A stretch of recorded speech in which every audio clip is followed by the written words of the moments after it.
नमस्कार, मैं हूं आपके साथ प्रदीप आजाद। कहते हैं कि जिन पर जिम्मेदारियां होती हैं और अगर वो ही अपनी जिम्मेदारियों को बोझ मानकर गुनाह का रास्ता अख्तियार कर ले तो फिर आम इंसान की बात करना तो बेमानी है।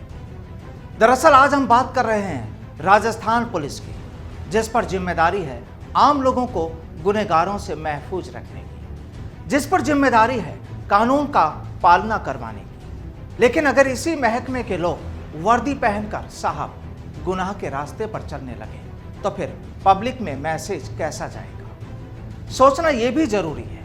लेकिन यहाँ एक अच्छी बात यह भी है कि इस तरह के राज का खुलासा भी किसी और ने नहीं बल्कि पुलिस ने ही किया है, सीनियर्स ने। चलिए आपको बताते हैं कि आखिर ये कहानी क्या है। दरअसल प्रदेश पुलिस मुखिया के पास अक्सर पुलिस कर्मियों के भ्रष्टाचार की शिकायतें पहुंचती है।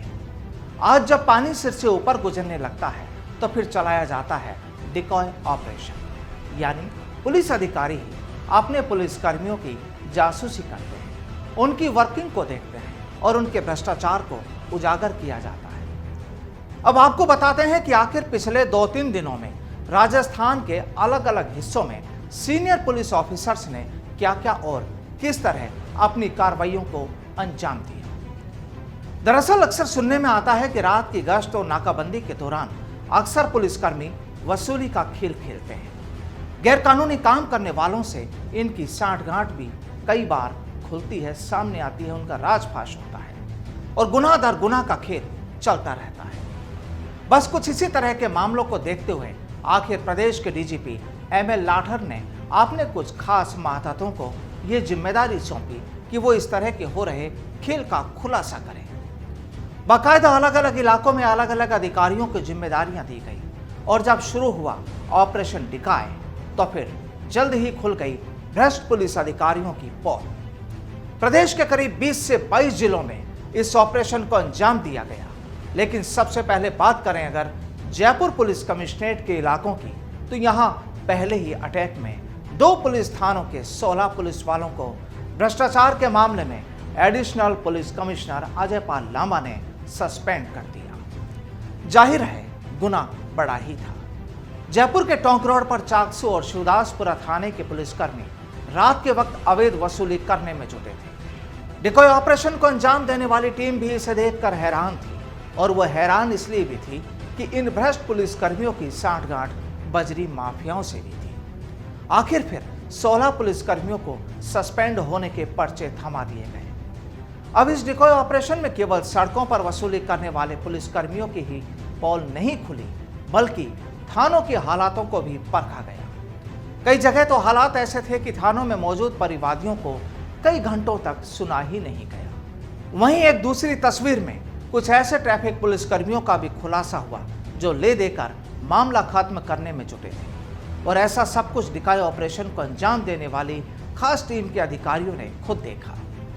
तो जाहिर है कि ऐसे कर्मचारियों पर गाज तो गिरनी ही थी और जब ऐसा होता है तो जाहिर है कि पुलिस की कार्यशैली पर भी सवाल तो उठते ही हैं। कुछ थानों के हालात तो ऐसे नजर आए कि मामले की खबर थाने पर मिलने के बाद भी काफी वक्त तक अधिकारी मौकाए हालात जानने की नहीं कोशिश की उन लोगों ने और मौकाए हालात जानने भी वो घटना स्थल पर या हादसे वाली जगह पर नहीं पहुंचे। शायद उन्हें जरूरत ही महसूस नहीं हुई होगी, लेकिन ऑपरेशन को अंजाम देने वाली टीम ने ये सब कुछ जरूर देख लिया। दरअसल राजस्थान के अलग अलग इलाकों में जब ऑपरेशन को अंजाम देने वाली टीम ने ऐसे सब कुछ देखा जिसकी रिपोर्ट आला अधिकारियों को भी दे दी गई। जाहिर है आने वाले वक्त में यानी जल्द ही अब सूबे के कुछ दूसरे पुलिसकर्मियों और अधिकारियों पर भी गाज गिरने की तैयारी है। कहीं तय वक्त के बाद शराब की बिक्री तो कहीं पुलिस थानों में पीड़ितों को ही गुनहगार जैसा माना जा रहा था। बहरहाल एक खास टीम के अधिकारियों ने तो ये पूरा मामला अपने सीनियर्स को सौंप दिया है।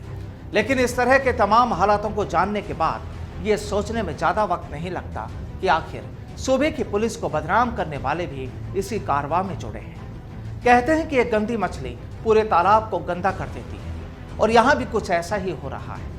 लेकिन सैल्यूट है ऐसे अधिकारियों को जो अपने ही महकमे की गंदगी को साफ करने का बीड़ा उठा रहे हैं। अब यूं तो डिकॉय ऑपरेशन पहले भी चलते रहे हैं, लेकिन अब सवाल ये कि ये कब तक जारी रहते हैं और महकमे के भ्रष्ट कर्मचारियों में कब तक सुधार आ पाता है। नमस्कार।